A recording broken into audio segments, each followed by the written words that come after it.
Session जैसे close होता है दोबारा रीजॉइन जल्दी किया करो, टाइम मत लगाएं बेटा, टाइम वेस्ट होता है इससे। तो जो स्टूडेंट्स अभी भी नहीं पहुंचे या लेट हो रहे हैं उनसे मैं कह रहा हूँ कि सेशन क्लोज होने पे जल्दी ज्वाइन करा करें, रीज्वाइन करा करें, ताकि हम लेक्चर को कंटिन्यू रखें। इससे फ्लो टूट जाता है और टाइम भी वेस्ट होता है।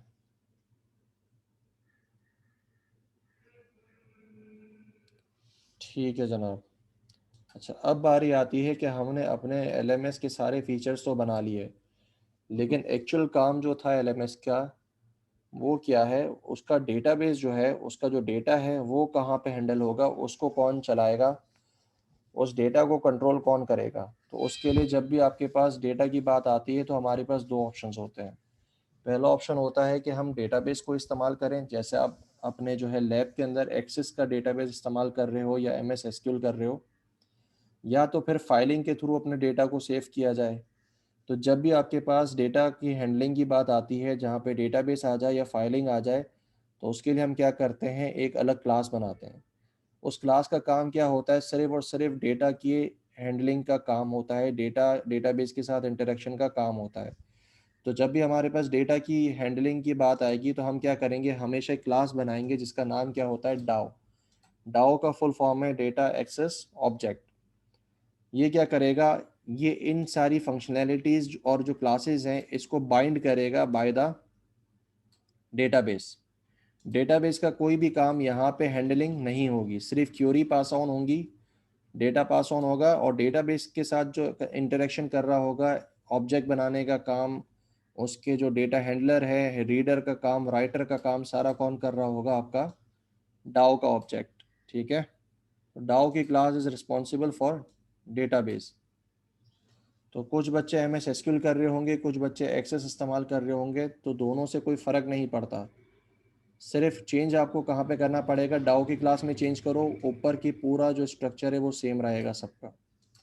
तो अभी हम जो क्या कर रहे हैं, अभी हम एक्चुअली डेटाबेस को इम्प्लीमेंट करके तो नहीं देख रहे हैं, हम तो सिर्फ ये सीख रहे हैं कि अभी तक हमने जो ऊप पढ़ी है उसके हिसाब से हम अपने कोड या अपने एक सॉफ्टवेयर को या प्रोग्राम को किस तरीके से बना सकते हैं। तो अभी हम सिर्फ स्ट्रक्चरल कोड देख रहे हैं, कोड की इम्प्लीमेंटेशन नहीं देखेंगे। कोड की इम्प्लीमेंटेशन आप जो है खुद ही करना सीख जाओगे जब आपको एक बार स्ट्रक्चर करना आता है। और ये कोड की इम्प्लीमेंटेशन आप कहाँ पे सीख रहे हो, डेटाबेस के ऑपरेशन सीख रहे हो आप लैब के अंदर। ठीक है बेटा, तो डाओ की क्लास बना लेते हैं। तो हम एक क्लास और बनाएंगे, हमने कहा पब्लिक वॉइड डाओ। डाओ की क्लास बनाई, अच्छा वॉइड नहीं आएगा, क्लास आएगा। अब इस डाओ के अंदर बेटा ऑपरेशंस कौन कौन से होंगे, तो आप लोगों ने होपफुली अपने लैब के अंदर पढ़ा होगा क्रड ऑपरेशंस। क्रड ऑपरेशंस पढ़े हैं आपने? जी क्लास, क्रड क्रड ऑपरेशंस पढ़े हैं आप सबने? एक बच्चा कह रहा है हाँ, एक बच्चा कह रहा है ना।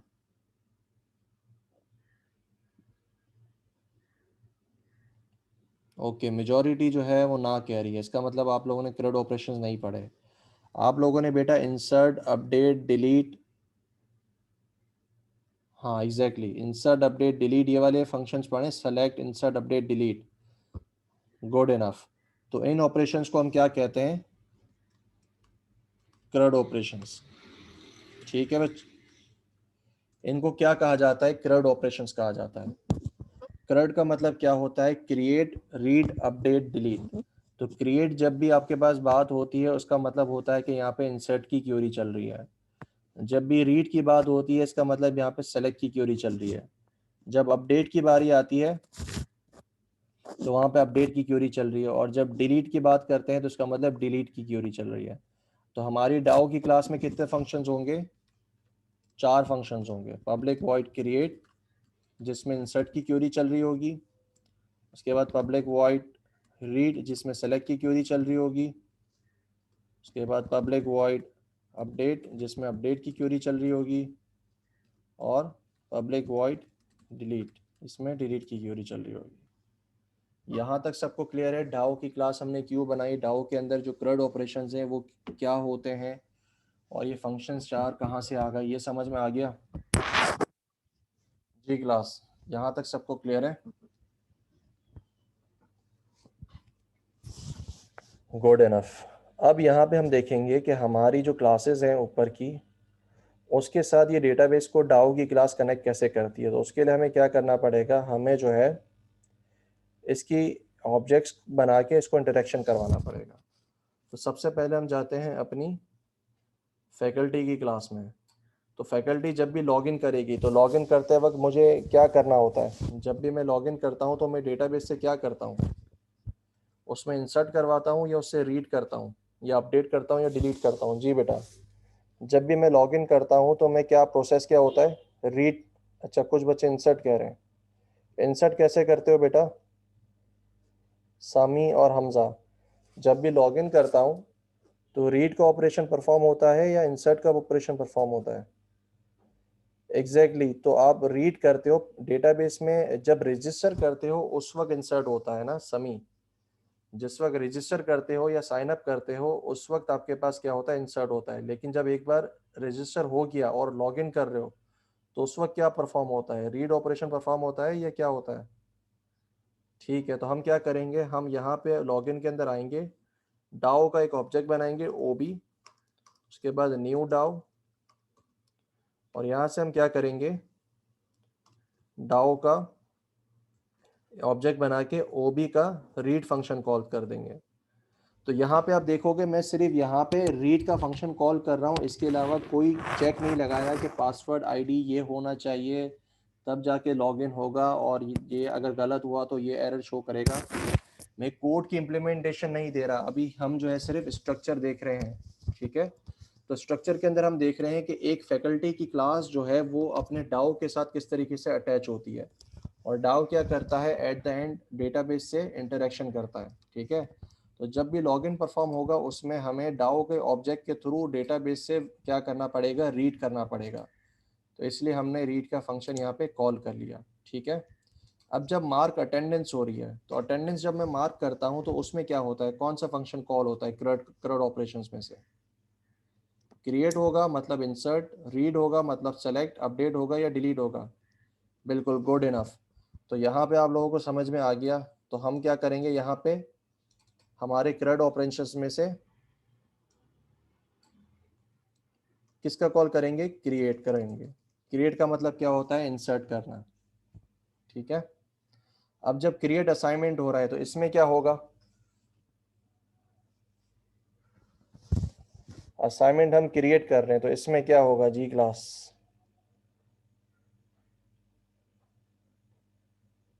बिल्कुल, इसमें भी क्या होगा, क्रिएट ही यूज होगा। बिल्कुल सही कह रहे हो। ठीक है, डन। अब हम आ जाते हैं हमारे स्टूडेंट की क्लास में।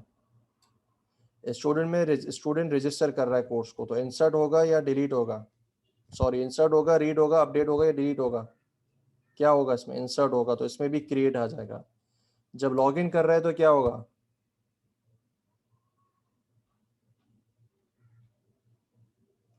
ओके, तो यहाँ पे हम रीड इस्तेमाल कर लेंगे।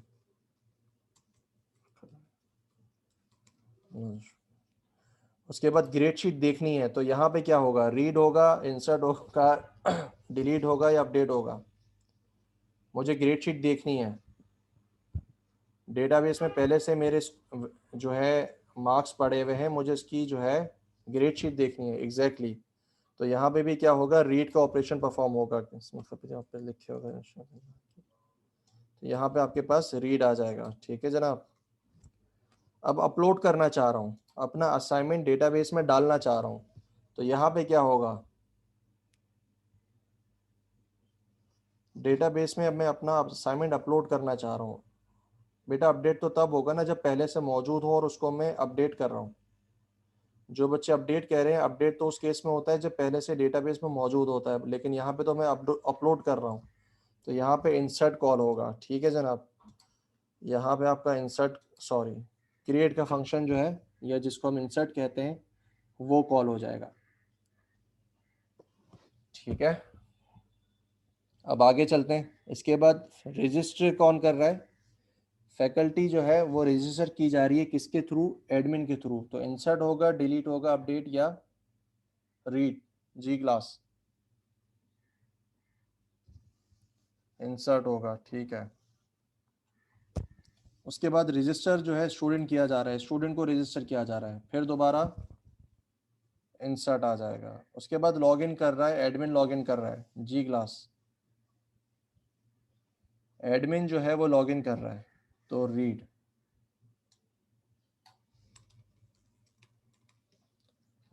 तो हमने क्या करा, हमने अपनी जो ऊपर स्ट्रक्चर बनाया था क्लासेस का, हमारा जो स्ट्रक्चर था क्लासेस का, उसको डेटाबेस के साथ अटैच कैसे किया? डाउ की क्लास के थ्रू अटैच किया। अब इसके अंदर सारा काम हो रहा होगा डेटाबेस का।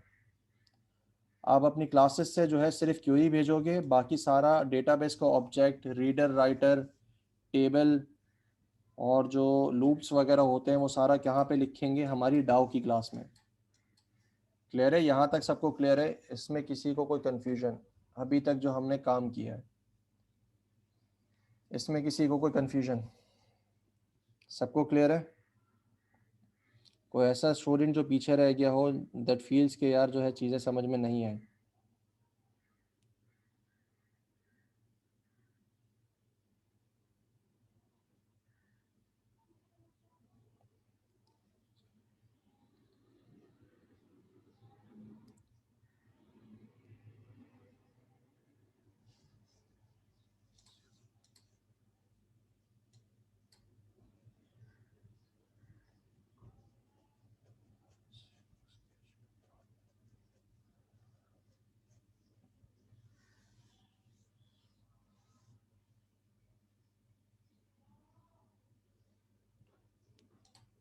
अच्छा, हम जो है एक चीज़ शायद भूल गए, जो कि हमारे पास, हाँ, हमारा जो एडमिन है उसको हम रजिस्टर कोर्स जो है हम अपने स्टूडेंट से निकाल के चले एडमिन में डाल देते हैं या यहाँ पे डाल दें, इट डजेंट मैटर। ठीक है, अच्छा, यहाँ पे मैं जो आपको कोड एग्जांपल करवा रहा हूँ, इसमें हमने एक चीज़ देखी कि हमारा जो स्टूडेंट है वो अपने कोर्सेज को खुद रजिस्टर करेगा। ठीक है, लेकिन उसके लिए प्रॉब्लम क्या है कि उससे पहले वो कोर्स बना हुआ होना चाहिए डेटाबेस के अंदर, तभी आप उसको रजिस्टर कर सकते हो। तो हम इस फंक्शनैलिटी को रिवर्स कर देते हैं। हम कहते हैं कि स्टूडेंट के पास अभी हम फिलहाल इसको शो नहीं करेंगे, हम इसको डाल देते हैं किसके अंदर? अपने एडमिन के अंदर, कि जब तक एडमिन मेरे कोर्स को क्रिएट नहीं करेगा तब तक मैं उसको रजिस्टर नहीं कर सकता। ऐसा ही है? अगर आपके पास एक कोर्स ऑफर ही नहीं हो रहा तो उसमें आप रजिस्टर कैसे करोगे? तो लाजमी है कि पहला जो कोर्स है वो आपके पास क्या होना चाहिए? ऑफर होना चाहिए। उसके बाद रजिस्टर जो है स्टूडेंट खुद कर लेगा, तो उसको अभी फिलहाल छोड़ देते हैं। अब आगे आते हैं। अब हम एक काम करते हैं, हमने अभी तक जो हमारा पूरा ये पूरा सिस्टम बनाया है इसको अब हम चला के देखते हैं। अब चलाओगे कैसे? चलाने का तरीक़ेकार ये है कि कंसोल पे आपने जो है पूरा अपना प्रोग्राम बनाया है।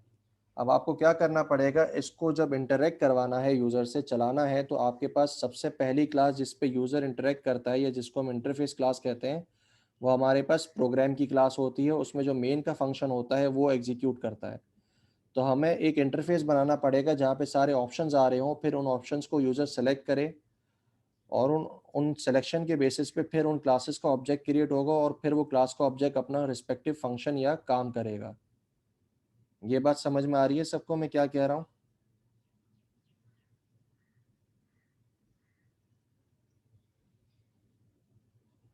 जी क्लास, सबसे पूछ रहा हूँ मैं, किसी का रिप्लाई नहीं आ रहा।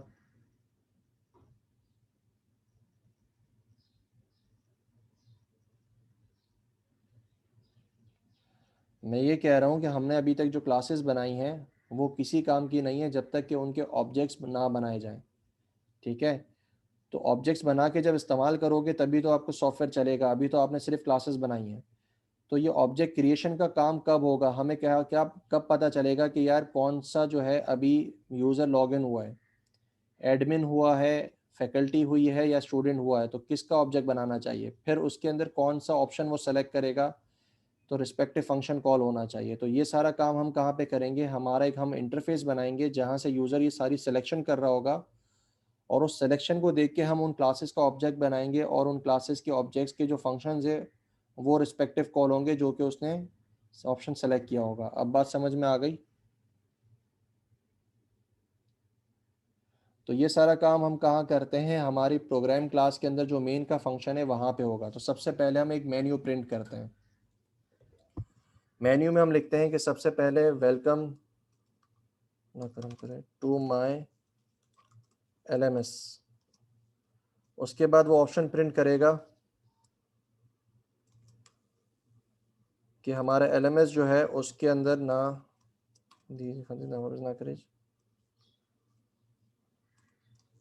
हमारा LMS आ गया। उसके बाद ऑप्शन प्रिंट करना चाहिए लॉग इन एज फैकल्टी, ठीक है, ऑप्शन नंबर 1। ऑप्शन नंबर 2, सबसे पहले जब भी LMS आप ओपन करते हो तो क्या ऑप्शन आ रहा होता है आपके पास, लॉगिन का ऑप्शन आ रहा होता है। उसके बाद आपको क्या करना है, लॉगिन एज स्टूडेंट, और नंबर 3 क्या होगा, लॉगिन एज एडमिन। उसके बाद हम यूजर से इनपुट लेंगे, integer OP is equals to convert dot to integer 32 console dot read line exactly. अब यहाँ पे हम क्या करेंगे, अगर यूजर ने हमारा ऑप्शन नंबर 1 सेलेक्ट किया है तो किसका ऑब्जेक्ट बनना चाहिए, जी क्लास। अगर यूजर ने ऑप्शन नंबर 1 सेलेक्ट किया है तो किसका ऑब्जेक्ट बनना चाहिए, बिल्कुल। तो हम एक फैकल्टी का ऑब्जेक्ट बनाएंगे।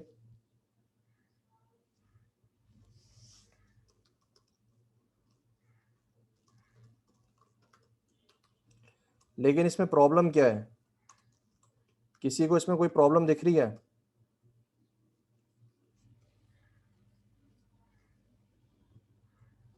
जी क्लास। हमारे स्ट्रक्चर को देखें और हमारे ऑप्शंस को देखें, इसमें कोई चीज मिसिंग है।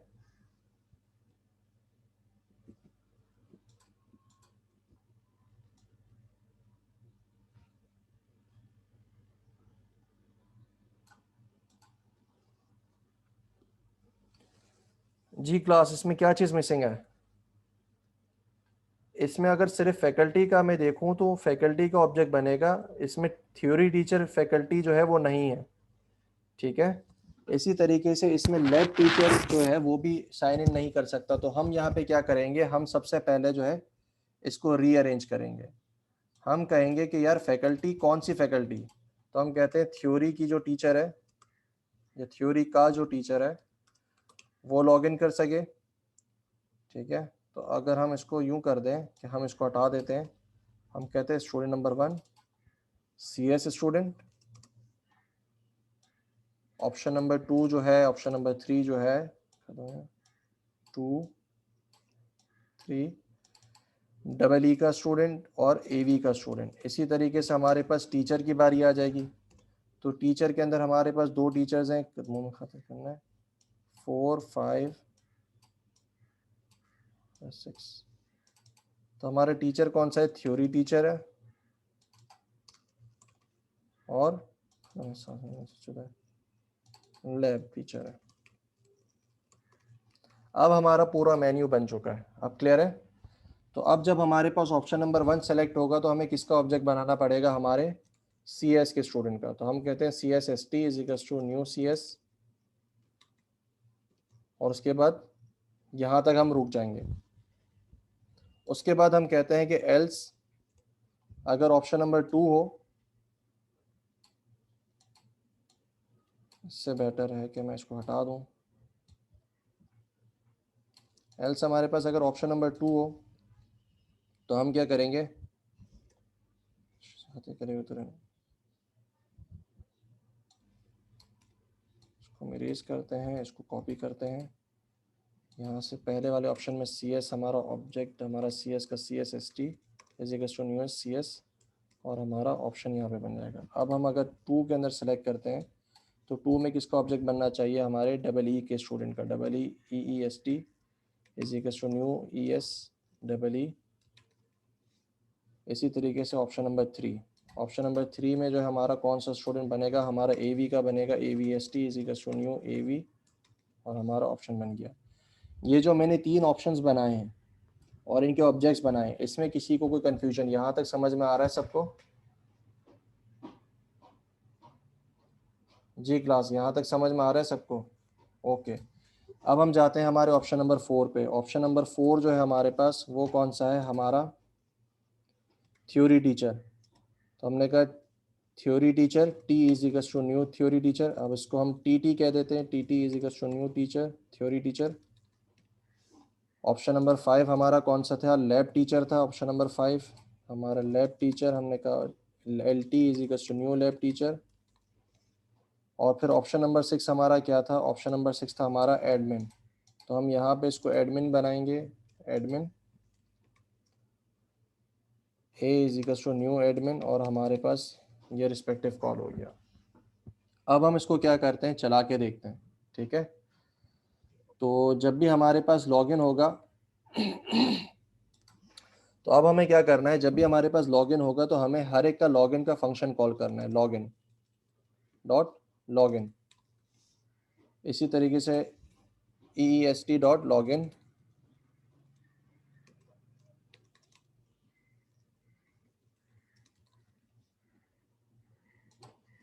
TT dot login, LT dot login,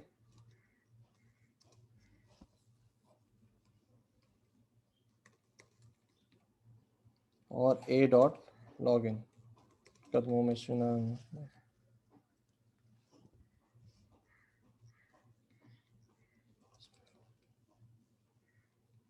A dot login.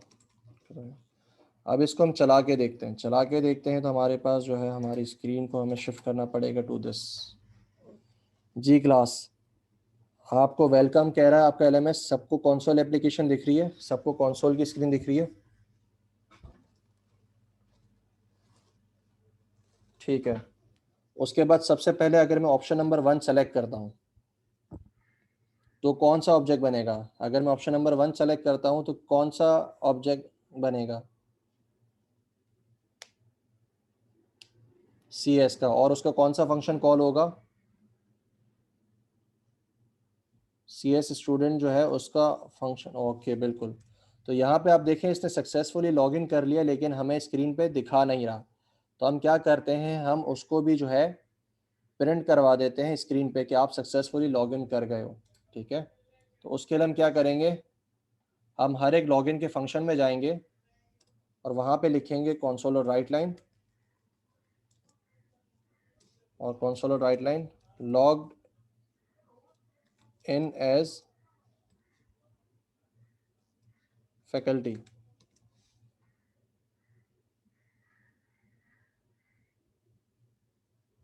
Clear है? ओके। उसके बाद जो है हम इसी चीज़ को कॉपी करते हैं, हम जाते हैं स्टूडेंट के ऊपर, लॉग्ड इन एज स्टूडेंट, और इसी तरीके से जब हम लॉग इन करेंगे तो यहाँ पे लॉग्ड इन एज एडमिन। अब चला के देखते हैं इसको। जी मैंने कहा स्टूडेंट नंबर मेरा CS का स्टूडेंट है, मैं किससे लॉग्ड इन हो रहा हूँ, यहाँ पे अब आपको स्क्रीन पे दिखा रहा होगा लॉग्ड इन एज स्टूडेंट। अब क्लियर है बेटा? इसी तरीके से अगर हम किसी और टीचर को लॉगिन करवाना चाहते हैं तो हमारे पास 4, तो लॉग्ड इन एज फैकल्टी। यहाँ तक समझ में आ रहा है सबको? क्लियर है? एग्जाम्पल ठीक है। अब आगे चलते हैं। अब जब एक बार लॉगिन हो गए तो उसके बाद क्या होना चाहिए? सपोज करें कि जब मैं जो है एज अ स्टूडेंट लॉगिन होता हूँ तो फिर आपको स्क्रीन पे क्या दिखता है लॉगिन होने के बाद?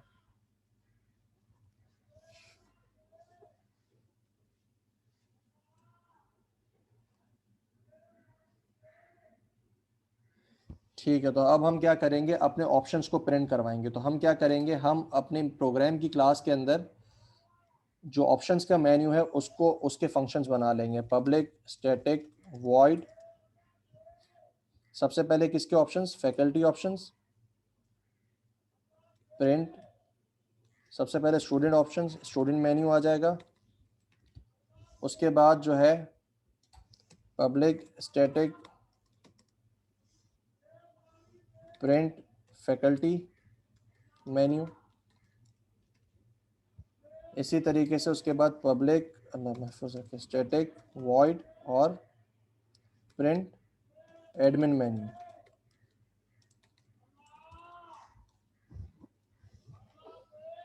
अब जब यह आ जाएगा तो आपके पास क्या होना चाहिए, आपके ऑप्शंस जो हैं वो प्रिंट हो जाने चाहिए। तो हमने कहा यहाँ तक इसको करो CW कर्म करें। तो सबसे पहले हमारे पास ऑप्शन जो है, अच्छा इसकी अंडरलाइन जो है दैट इज CW, और हमने इसको यहाँ तक करा है इज्जत जी खत्म करने। उसके बाद हमने कहा इसको ऑप्शन नंबर 1, स्टूडेंट के पास क्या क्या ऑप्शन है। स्टूडेंट की क्लास में जाते हैं, स्टूडेंट अपनी ग्रेड शीट देख सकता है और अपलोड कर सकता है। लॉगिन हम पहले ही बता चुके हैं, तो लॉगिन उसने ऊपर कर लिया। लॉगिन करने के बाद कौन से उसके पास ऑप्शंस आ सकते हैं, ग्रेड शीट और अपलोड। तो हम यहाँ पे लिखते हैं उसको व्यू ग्रेड शीट। उसके बाद हम नंबर 2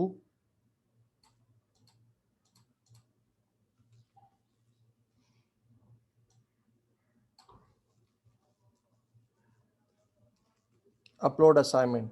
ठीक है, इसी तरीके से अगर हम कहाँ जाते हैं, अपने फैकल्टी के उसमें जाते हैं, तो फैकल्टी का ऑप्शन नंबर 1 कौन सा है, मार्क अटेंडेंस या क्रिएट असाइनमेंट। तो यहाँ पे हमारे पास मार्क अटेंडेंस और क्रिएट असाइनमेंट। इसी तरीके से हम अगर जाते हैं एडमिन के पास, तो एडमिन के पास कौन कौन से ऑप्शंस हैं, रजिस्टर फैकल्टी, रजिस्टर स्टूडेंट और रजिस्टर कोर्स। तो हम इसमें करते हैं रजिस्टर फैकल्टी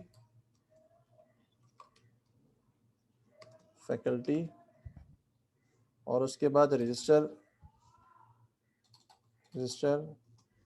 स्टूडेंट, और उसके बाद हमारा और 2 से करना है, 3 नाम स्टूडेंट 2 3 रजिस्टर कोर्स। यहाँ तक समझ में आ गया, हमने जो मेन्यूज जनरेट किए वो समझ में आ गए बेटा सबको, हमारे मेन्यूज जो हैं।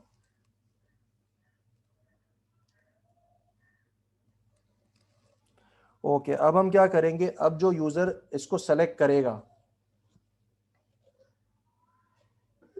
अब जो यूजर सेलेक्ट करेगा उसके बेसिस पे हमें उसका फंक्शन कॉल करवाना है। तो हम क्या करेंगे, जो भी इसने सिलेक्शन की है उसके बेसिस पे हम इसको शिफ्ट करवा देंगे। तो हम कहेंगे एक इंटीजर ओपी लो, जिसको हम कहते हैं कन्वर्ट करो डॉट टू इंटीजर 32 और कंसोल डॉट रीड लाइन कर दो।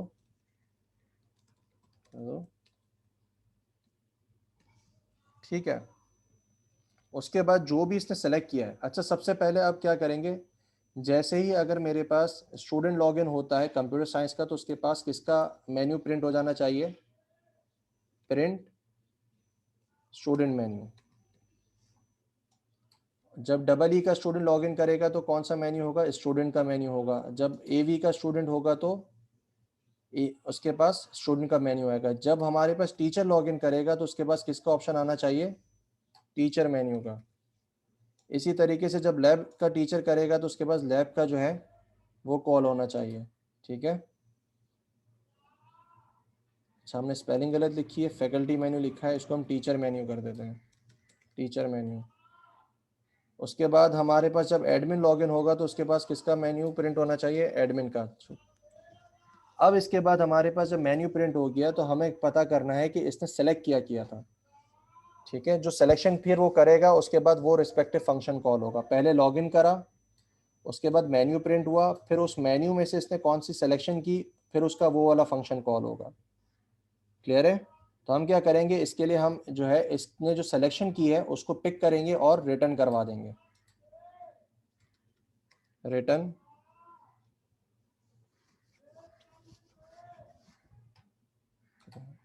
ओपी। सेम हम यहाँ पे काम करेंगे, रिटर्न ओपी, रिटर्न ओपी। तो हमारे पास ये जो वॉइड है अब इंटीजर में कन्वर्ट हो जाएगा, कॉपी पेस्ट तीन दिनों ना। अब क्या होगा, हमारे पास हमारा जो फंक्शन है इसमें हम ओपी के जो हमारा रिजल्ट था उसकी वैल्यू पिक करेंगे। अब अगर इसने क्या करा है, अब मेरे पास ओपी अगर इजिकल्स टू 1 है, ऑप्शन नंबर 1 है, तो स्टूडेंट को ऑप्शन नंबर 1 क्या था, स्टूडेंट को ऑप्शन नंबर 1 क्या है, अपनी ग्रेड शीट देख सकता है। तो अब हम क्या करेंगे, हमारे पास जो हमारा स्टूडेंट है, सी एस एस टी का ऑब्जेक्ट जो है उसमें से कौन सा फंक्शन कॉल होगा, ग्रेड शीट का। ठीक है, नहीं तो हम क्या करेंगे, एल्स हमारे पास हमारी जो मेन्यू है, अगर वो नंबर 2 इसने सेलेक्ट किया है तो उसमें से अब इसका कौन सा फंक्शन कॉल होगा, अब हमारे पास इसका अपलोड का फंक्शन कॉल हो जाएगा। यहाँ तक क्लियर है बेटा सबको? सबसे पहले ऑब्जेक्ट बनाया, उसके बाद उसको लॉगिन करवाया, उसके बाद उसका मेन्यू प्रिंट करवाया, फिर उस मेन्यू में से जो सिलेक्शन की थी उसको चेक किया कि उसने पहला वाला ऑप्शन सेलेक्ट किया है या ऑप्शन नंबर 2 सेलेक्ट किया है। अगर ऑप्शन नंबर 1 है तो उसका रिस्पेक्टिव फंक्शन, और ऑप्शन नंबर 2 है तो उसका रिस्पेक्टिव फंक्शन। यही काम हम बाकी सबके लिए भी करेंगे।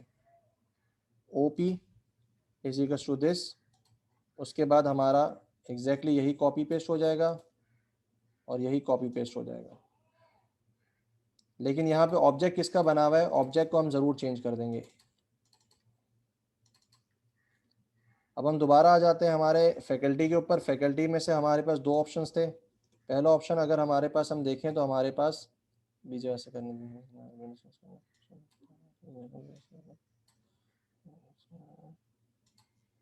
अगर ऑप्शन नंबर 1 है तो हमारे पास फैकल्टी क्या कर सकती है, हमारी जो फैकल्टी है वो अटेंडेंस मार्क कर सकती है और असाइनमेंट क्रिएट कर सकती है। तो हम जो है, अगर हमारे पास टीटी है, हमारा टीटी डॉट क्रिएट या मार्क अटेंडेंस, और हमारे पास टीटी जो है वो क्रिएट असाइनमेंट कर सकता है। अगर दोस्तों बच्चे क्रिएट असाइनमेंट ना, ठीक है, इसी को हम कॉपी कर लेंगे। हमारे पास जो है हमारा ऑप्शन आएगा, अब हमारा टीटी की बजाय एलटी आ जाएगा, सिर्फ इतना सा डिफरेंस है। अब हमारा आ गया एडमिन। जब एडमिन की बारी आएगी हमें क्या करना पड़ेगा, इसको कॉपी पेस्ट करेंगे हम सारा। ओपी हमने यहाँ से रिजल्ट में ले लिया, उसके बाद ऑप्शन नंबर 1, ऑप्शन नंबर 2 और हमारा ऑप्शन नंबर 3, क्योंकि हमारे एडमिन के पास 3 ऑप्शंस हैं। हमारा ए डॉट ए,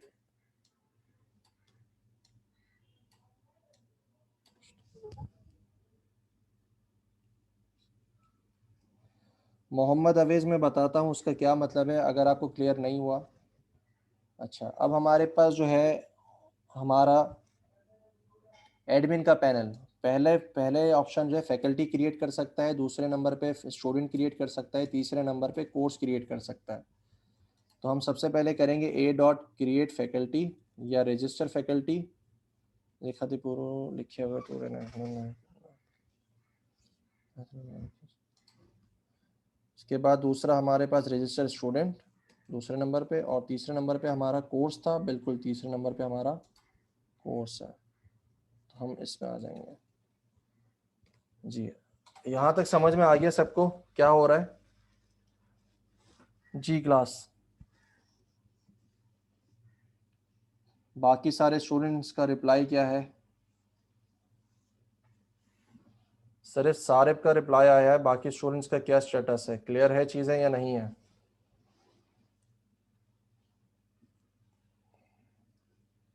मैं बता रहा हूँ बेटा।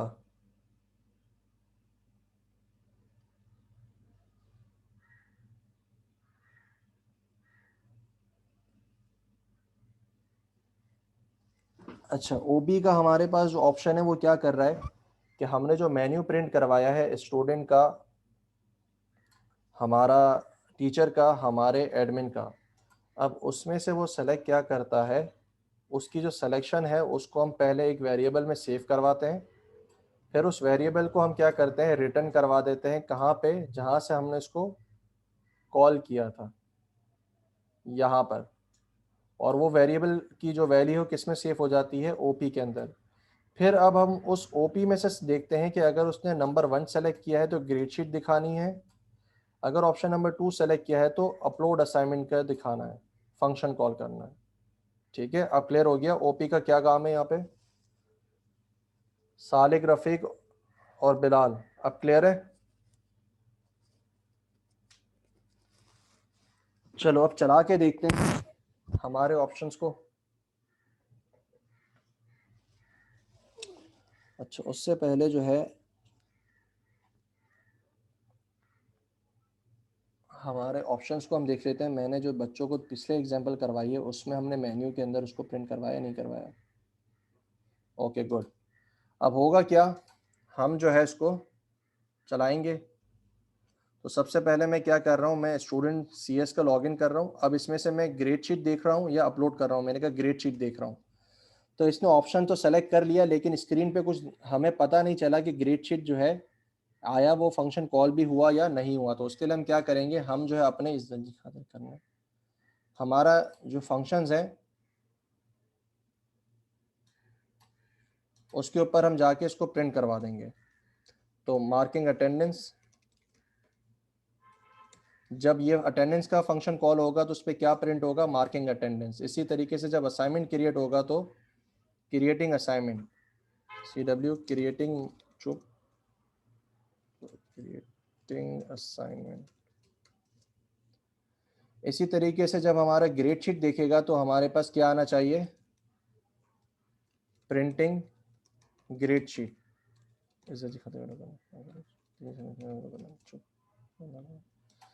इसी तरीके से अगर अपलोड होगा तो हमारे पास अपलोडिंग। जब फैकल्टी क्रिएट होगा तो रजिस्टरिंग फैकल्टी। जब हमारे पास स्टूडेंट को हम करेंगे तो हमारे पास CW रजिस्टरिंग स्टूडेंट।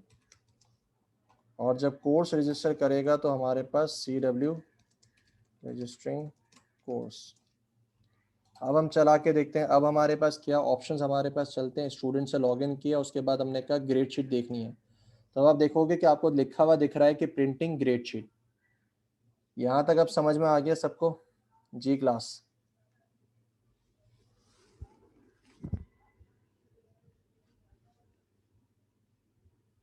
अब चीज़ें समझ में आ रही हैं किस तरीके से हमारी क्लासेस को हम यूज़ करते हैं और किस तरीके से हमारे यूज़र के इंटरफेस बनता है।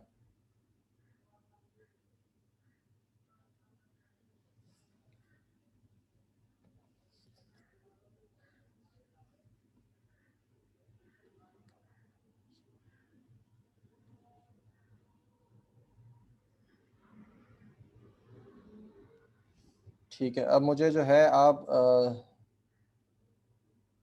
2 मिनट दें, उसके बाद हम इसको कंटिन्यू करते हैं। Give me 2 minutes.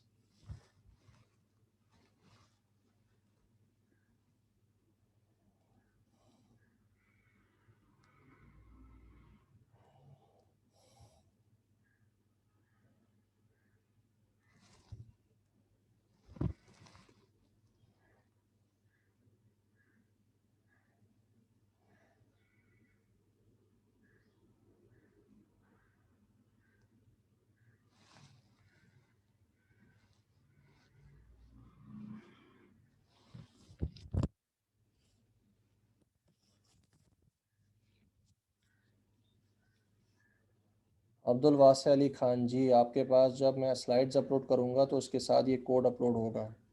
तो इसकी आज कोई स्लाइड्स नहीं है, तो उसमें कोड ही आपके पास TXT फाइल में अपलोड किया जाएगा। तो यू कैन सी कि हमारे पास क्या काम हुआ हुआ है।